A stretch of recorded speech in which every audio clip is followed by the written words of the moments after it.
It just shows you what Nigeria is all about. In a part of the country, bandits are being fed, they are being given Ashoebi, they are holding peace meetings. They are holding peace meetings with their weapons. Weapons that are supposed to be illegal. You and I cannot take weapons like that and show them in public. Impossible. The security agents will come against us. But they can do all of that and show rocket launchers in public. The federal government will turn an eye to them. But Nnamdi Kanu that protests about a matter or that did some things that agitated for the marginalization of people, yes, some of the methods I don't support of what Nnamdi Kanu had done. And I condemn and criticize him on it. But there have also been calls for peace. There have also been calls for a political settlement. Court in this country, and kudos to women in the judiciary, women judges or justices. Justice Adefokwe had first ruled in 2022 that he should be discharged.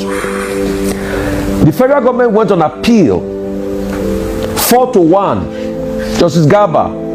But a dissenting judge, Justice Ogunwumiju, also ruled that the appeal court judgment should stay as regards to Nnamdi Kanu.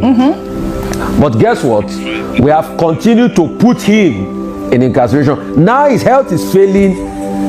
They are still dilly-dallying about how to treat him. But in the same country, bandits are holding meetings with governors, doing photo ops and the likes. So when people now talk about unfairness in the same country, people will say they don't have a right. You see bandits doing press conference with guns and bullets and everything. There's no security agent in the world that will come and arrest them. Is it that security agents cannot round them up as they are doing this peace meeting?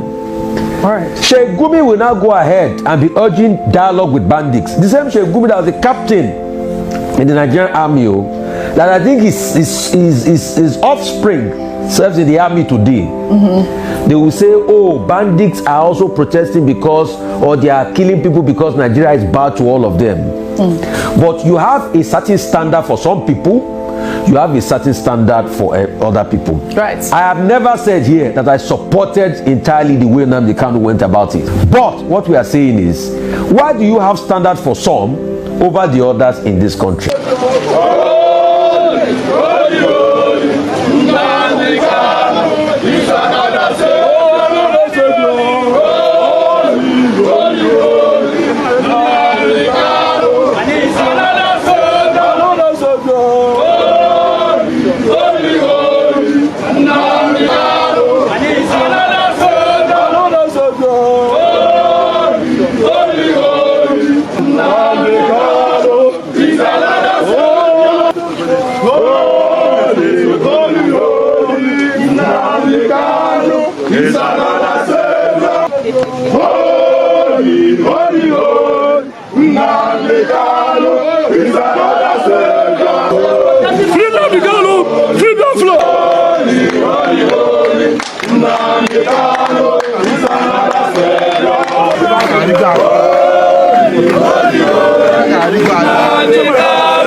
I got it. You hold it now.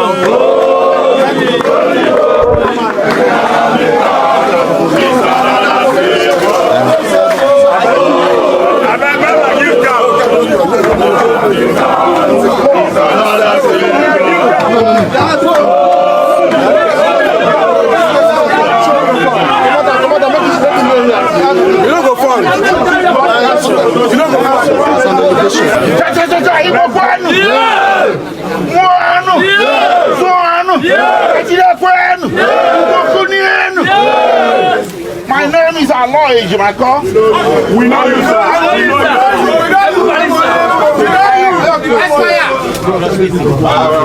Audience, I am happy to be amongst you, my brothers, today with my team. You are wonderful people. We have brought a message of goodwill and justice to you. It's my high honor to introduce to you this morning the wonderful people that came to this place to talk to you briefly today.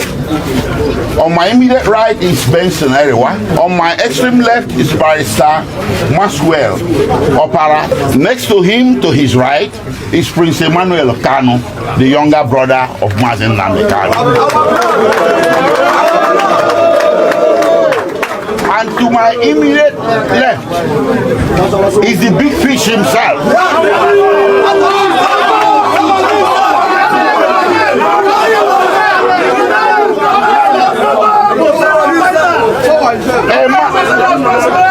A man of strength of character, a man of strong convictions, a man of justice and fair play, a gift to mankind, and a universal citizen, and a very good friend of Ndibo.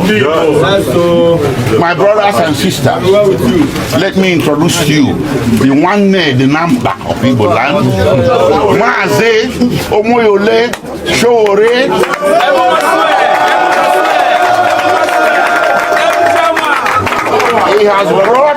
He has brought a very important message to you this morning regarding our dear brother, the alpha male himself, Mazi Nnamdi Kanu. On that note, I'll turn over to Mr. Sowore. Thank you. Thank you.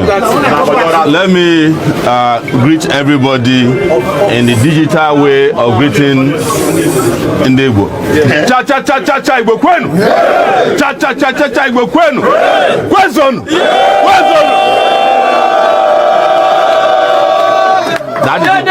That's the digital way. We are here not to waste your time, because we don't have time anymore. We have actually run out of time, but they are lucky we have not run out of patience yet. We are here to give you the good news that Nnamdi Kanu might be on his way to freedom. But we have one more step to take. You know, those of you who are Christians, you know the wall of Jericho. When it was about to fall, there was a command that we must march around it. And that is what we are doing on October 20th. That wall of Jericho that has been keeping our brother away from freedom, we want to take it down. Amen. By marching on Aso Rock Villa on Monday next week.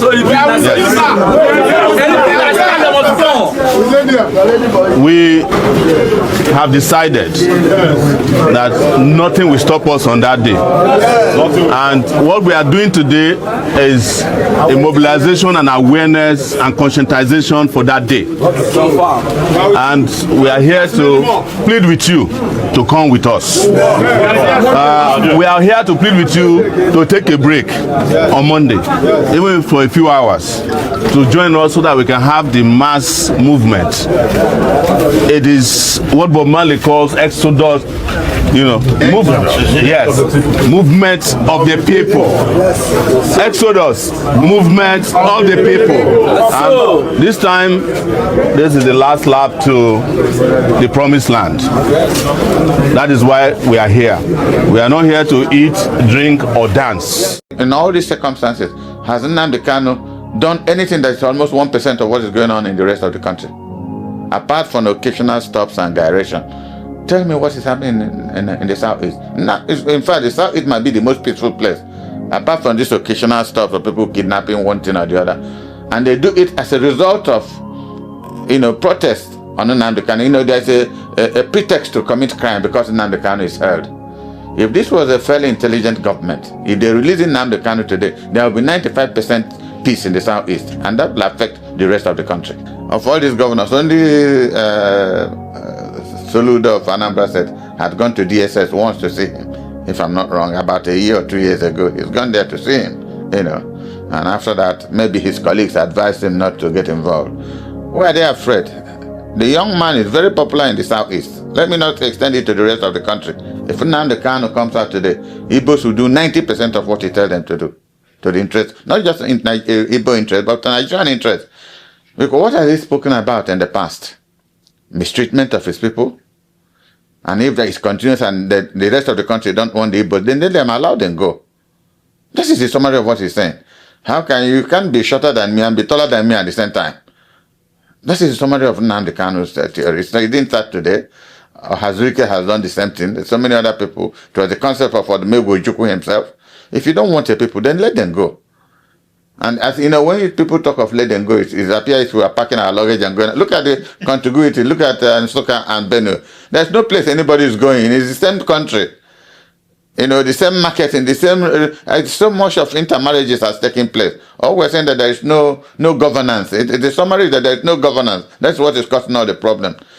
The problem of corruption has become both phenotypically and genotypically specific. That's nothing. It's a genetic problem now. And it is that crisis that government is not even ashamed that they said 139 million Nigerians very poor in a country of plenty. And my president junkets to Paris, from there to what is it called, to Dubai. I have never seen a group of people that are shameless. In a country, 774 local governments, I challenge them. Let them tell you where water is running. Where? Water. So people are dying because of waterborne diseases, and they don't care.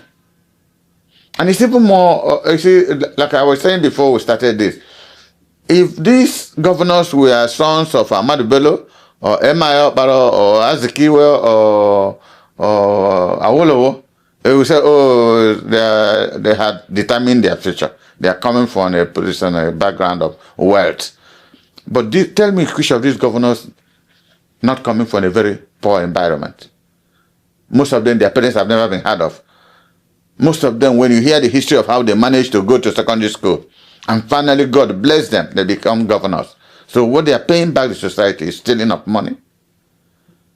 I was telling somebody this morning who confronted me, you know, Dan, what do we do? What do we do? Lead a democratic revolution. I said, I don't have the resources. I can't. I've been in PDP, not even director, because I won't comply with what they said. Yesterday we had a National Reconciliation Committee meeting. Out of 25 members, only 8 were there. So it means that part of those who have joined APC, majority are coming out from PDP. So going to APC, what is the fundamental reason why you go to? It's because if you're moving from A to B, B must be better than A. So what has APC done that should be exciting to anybody to want to leave PDP? Because PDP has a track record under Obasanjo. There was debt relief that saved millions of lives in this country. Since then, what has happened? 8 years of Muhammadu Buhari was a disaster in this country. I said it on this channel and other channels, even when he was in government. It was a disaster. There was no governance. And this president, when he was campaigning, said he was going to continue from where Buhari stopped. He's now seen the true nature of where Buhari stopped. How beautiful where Buhari stopped is for the rest of the country. Isn't that a tragedy? In 21st century Nigeria, with everything God has given us, we don't know where we are beginning and where. If you don't know where you're starting, how do you know where you're going? You know, and we take it as a matter of routine. Nothing is going. It's in our case, they say, let's leave it for God. So we are the only people God created. If we decide to be foolish, then He will be foolish with us. That is still a battle of the continuation of the Nigerian Civil War. The war has not ended. I think it was on China's TV. I had an interview. Like I said, the day Nnamdi Kanu is released is the end of the Nigerian Civil War. And that will be the day the Southeast starts being integrated into the rest of the country. Look at insecurity everywhere. So is this government enjoying insecurity? That their citizens are being killed? Like you were saying something earlier on. Why are our governors in the South not interested? Because the boy will overwhelm everybody. It will be an M.I. Okpara. You know, the people worship the name Nnamdi Kanu in the Southeast because he represents the summary of their struggle from before the Civil War and thereafter. That's how they look at him. You know? I have stopped going to court because each time I come to court to join him, both of us start crying and I feel very emotional about it. You know? He's a very brilliant young man that this government is wasting. Would have been a benefit for the rest of us in this country.